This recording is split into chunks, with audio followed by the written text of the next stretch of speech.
우리 기독교에서는 오늘부터 시작해서 예수님께서 십자가에 못 박혀 죽으신 성금요일을 지나 우리 주님이 부활하신 주일 이전까지의 한 주간을 가리켜서 고난주간이라고 부릅니다.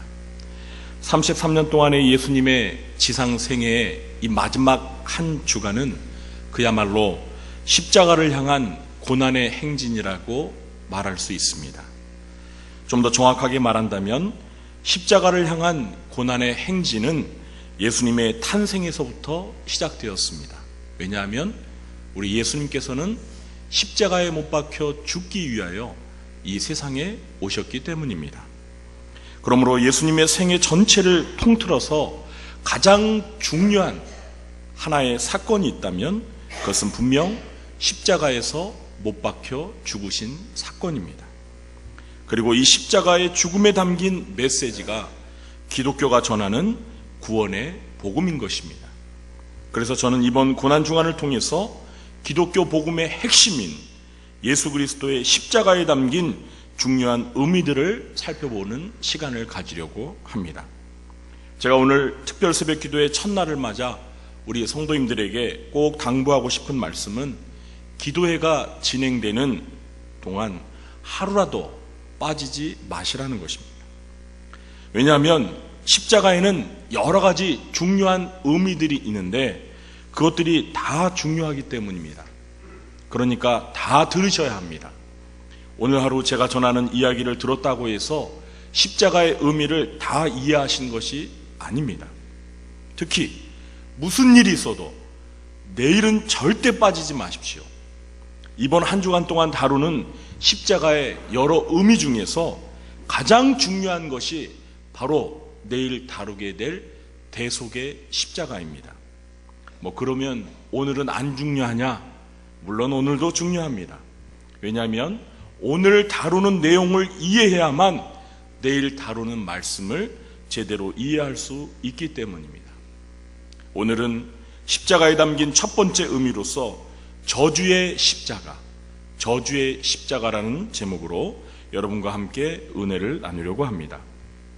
성도 여러분, 오늘날 현대인들에게 이 십자가가 주는 상징적인 의미가 과연 무엇입니까?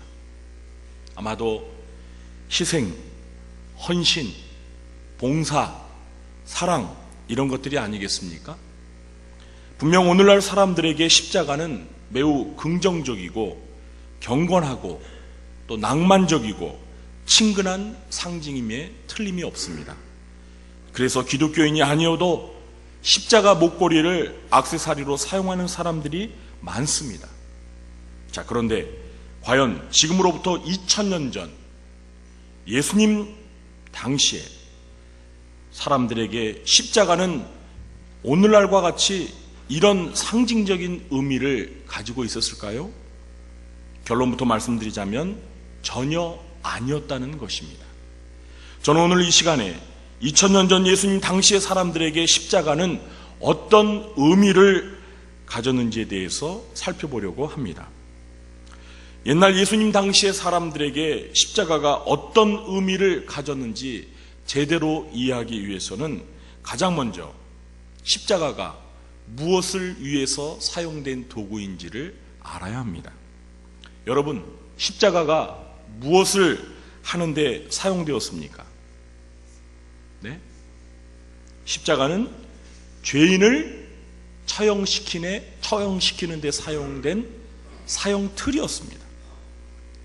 십자가는 이 고대 페르시아 제국에서 죄수를 고문하고 처형하기 위해 나무로 만든 형틀이었습니다. 이것이 로마 제국에 전해져서 로마 시대에 본격적으로 사용되었습니다. 이 로마 시대에는 1년에 약 3만 명 정도가 십자가에 달려 죽었다고 합니다. 자, 그러면 누가 이 십자가에 매달려 처형을 당하였을까요? 주로 노예들이나 그리고 정치범들이나 흉악범들이 십자가형에 처해졌습니다. 죄인을 십자가형에 처하는 과정을 잠시 살펴보면 먼저 십자가를 세우기 전에 죄수를 눕혀놓고 양 손목과 발목에 대못을 박아 고정을 시켜 일으켜 세웠습니다. 자, 그러면 몸의 하중이 이 아래로 쏠리면서 피가 몸의 밑으로 몰리게 되고 혈액순환이 제대로 되지 않아 호흡이 빨라지고 심한 고통을 겪게 됩니다. 더구나 죄수의 죽음을 앞당기기 위해서 십자가에 매달기 전에 먼저 채찍으로 죄수를 심하게 매질을 가했습니다. 이때 사용한 채찍은 5줄로 되었는데요. 그 줄 끝에 쇠 갈고리를 매달아서 채찍질을 할 때마다 살점이 떨어져 나갈 뿐만 아니라 혈관과 근육이 파열되면서 엄청난 피가 온몸에 낭자하고 심지어 뼈가 드러날 정도였습니다. 이런 상태로 십자가에 못 박혀 장시간 매달려 있다고 생각해 보십시오. 그 고통은 상상을 초월하고 말로 표현할 수 없을 만큼 극심하다고 합니다. 더욱이 이 십자가에 못 박혀 죽을 때는요, 완전히 발가 벗긴 채로 십자가에 못 박여 죽였습니다. 그러므로 수치스러운 일이 아닐 수가 없습니다. 여러분, 하나님의 아들이신 우리 예수님께서 피조물인 인간들 앞에서 하체를 다 드러내놓고 십자가에 못 박혀 죽으셨다는 사실을 생각해 보십시오. 얼마나 부끄럽고 자존심이 상하셨겠습니까? 흔히 영화나 성화에서는 이 하체를 가리는 팬티를 착용하는 것으로 되어 있는데요. 그것은 어디까지나 심의에 걸리지 않기 위해 만든 조치일 뿐입니다. 완전히 발가벗긴 채로 십자가에 못 박혀 죽었습니다. 이렇게 잔인하게 처형하는 사형 방법이 십자가형이었습니다. 역사적으로 인류가 고안해낸 가장 잔인한 처형 수단이 바로 십자가형이었습니다. 그래서 로마 시민권을 소유한 로마인들은 이런 비인간적이고 잔인한 십자가형에 처해지지 않았습니다. 실제로 로마 시민권을 가졌던 사도 바울은 순교를 당할 때 십자가형에 처해지지 않았고 교수형에 처해졌습니다. 반면에 로마 시민권이 없었던 베드로는 십자가에 거꾸로 못 박혀 죽었습니다. 물론 예수님도 로마인이 아니었고 로마 시민권도 없는 로마의 지배를 받았던 유대인이었기 때문에 십자가형에 처해졌던 것입니다. 아무튼 당시의 로마 사람들은 십자가라는 말을 매우 혐오스럽고 역겨워해서 입에 언급조차 하지 않으려고 했습니다. 황제가 식사할 때 신하들 가운데 누가 실수라도 십자가라는 말을 하게 되면 당장 끌어내어 심한 매질을 할 정도였다고 합니다. 이것이 바로 로마 사회에서 십자가에 대해 느끼는 일반인들의 반응이었습니다. 특히 우리는 유대인들이 십자가를 바라보며 느끼는 반응에 대해서 이해할 필요가 있는데요. 유대인들은 로마인들보다 더 십자가에 대해서 강한 거부 반응을 보였습니다. 그 이유는 신명기 21장 22절 23절에 기록된 성경 말씀 때문이었습니다. 우리 한번 신명기 21장 22절 23절을 직접 찾아봐서 읽어보겠습니다. 오늘 본문 말씀을 잘 포개해 놓으시고요. 구약 295쪽입니다. 구약 성경 295쪽을 가시면 신명기 21장 22절 23절 말씀을 찾아서 우리 한 목소리로 읽어보도록 하겠습니다. 신명기 21장 22절 23절입니다.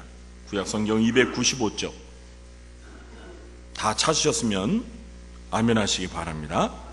네, 한 목소리로 합독하겠습니다. 사람이 만일 죽을 죄를 범함으로 네가 그를 죽여 나무 위에 달거든 그 시체를 나무 위에 밤새도록 두지 말고 그날에 장사하여 네 하나님 여호와께서 내게 기업으로 주시는 땅을 더럽히지 말라. 나무에 달린 자는 하나님께 저주를 받았음이니라. 아멘. 나무에 달린 자는 하나님께 뭘 받았다고요? 저주를 받았습니다.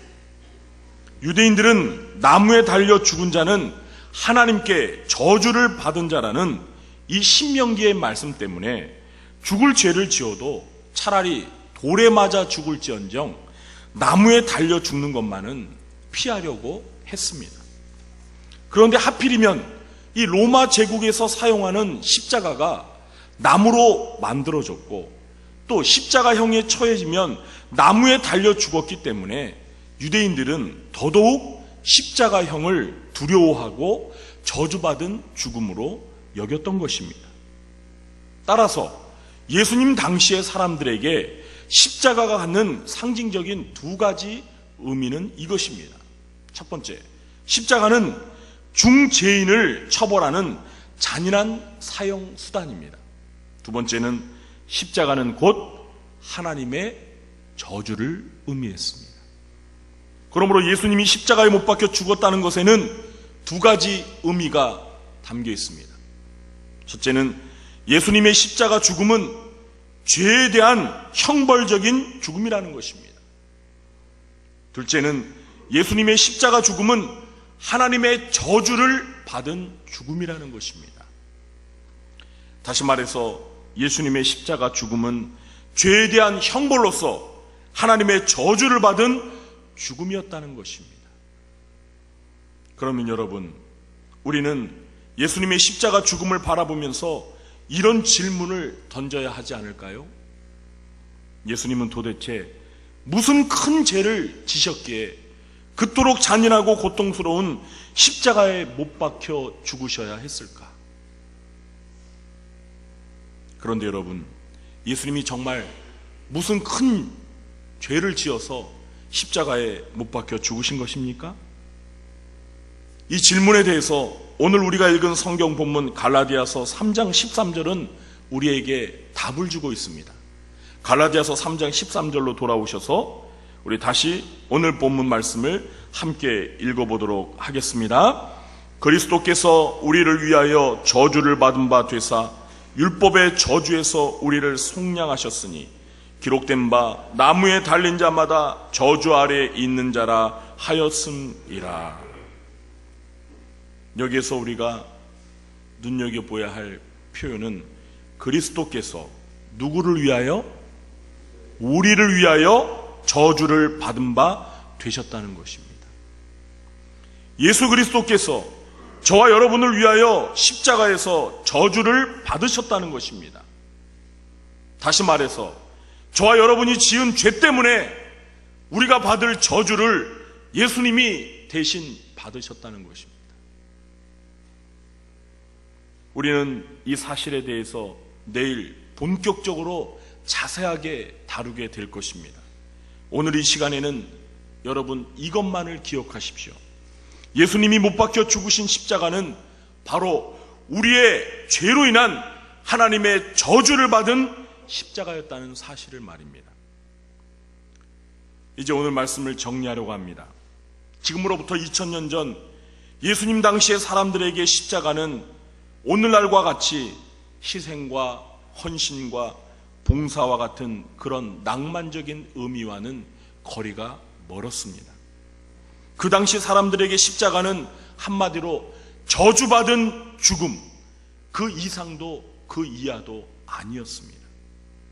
우리가 예수님의 십자가를 바라보면서 가장 먼저 기억해야 할 것은 바로 이것입니다.